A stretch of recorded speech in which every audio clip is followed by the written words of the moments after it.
My name's Jade Lopez, and I've been a patient for about a year here at Progressive.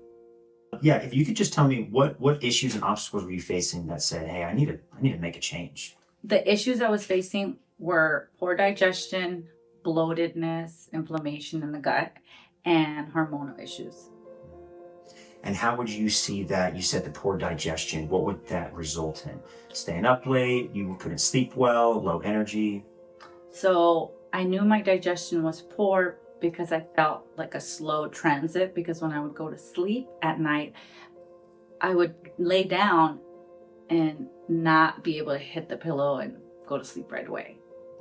And could you tell me about what was your experience like actually doing the allergy test?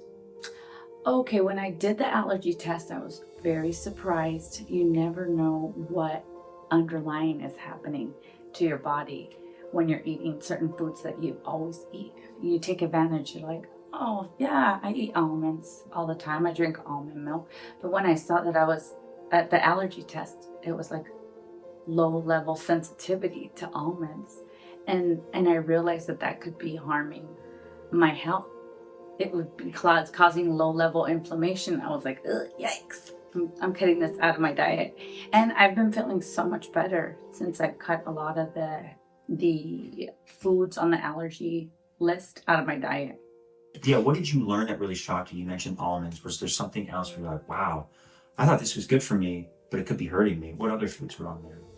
Bananas, asparagus, mushrooms, all things that I thought were healthy for me, but I loved the allergy test because I've seen others uh, results, and it's all tailored to each person. So when I saw my results, it might not be the same as a family member. So I had to tailor my diet to eat according to my particular allergy test. And, a lot of times we'll do the same diet and we'll get a different outcome. And that's the reason why. And it made so much sense to me.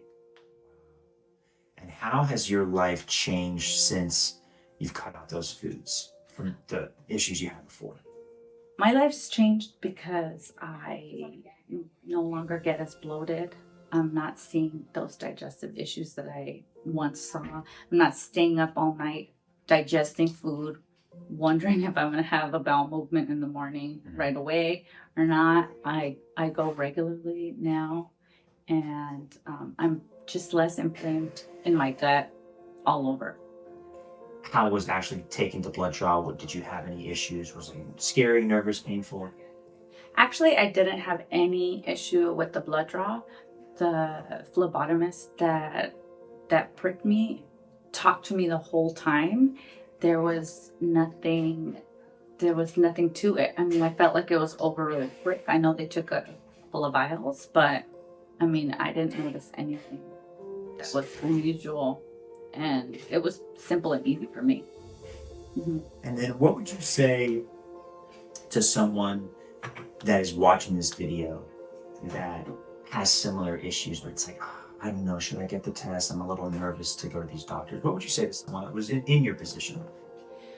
I would say the test is worth what you get out of the test is peace of mind, because when you see your own individualized results, that's a roadmap for anybody that has been having gut issues for years. And I know people suffer with it, and they don't even know they don't even realize that they're suffering because it's just a way of life for them. So when you get the test back, even though you have some initial shock, it's totally a roadmap for what to do and what not to do in terms of what to eat, what not to eat, or I should say, what to eat and what to cut out for. And it's only for a time period. It's only temporary. You don't need to cut it out forever. You can reintroduce it later, and the dietitian goes over that with you. So I think it's worth it because you get peace of mind. Was it more challenging than you thought it would be to cut out the foods? Because if you have foods you love, people are like, I can't stop eating that. I love it. How tell me about your experience actually cutting out the foods and following the diet. Okay, so I think there was, for example, let's say there was 10 foods. I would say 7 of them were fairly easy to cut out. You really just have to, it's really a psychological thing. You have to make it your mindset to just read labels and not eat these foods or not buy the foods when you go to the store. And I think it's really just, it makes us more intentional about what we buy. And it also makes us more savvy when it comes as a consumer to reading labels, which we already should be. So the challenging part was like the few favorite foods that you're like, that one was more challenging. But when you're really sitting down and you're mindful eating, you remember that these foods cause low level inflammation that can have a delayed reaction. So I may be eating something like I'm cheating, so to speak, but if I have a delayed reaction that same night or the following day where I just don't feel my best, or I feel like poop and I get a headache, then in my mind, I may attribute that to eating one of those foods, and then I'll self-correct. And how long did it take for you to start seeing results where you're like, wow, I actually am feeling better and this motivates me to keep going? Within a few weeks, maybe the longest, I would say a month, but within a few weeks for sure.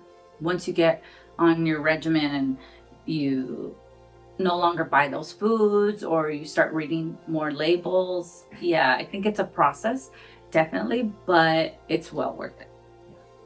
Awesome.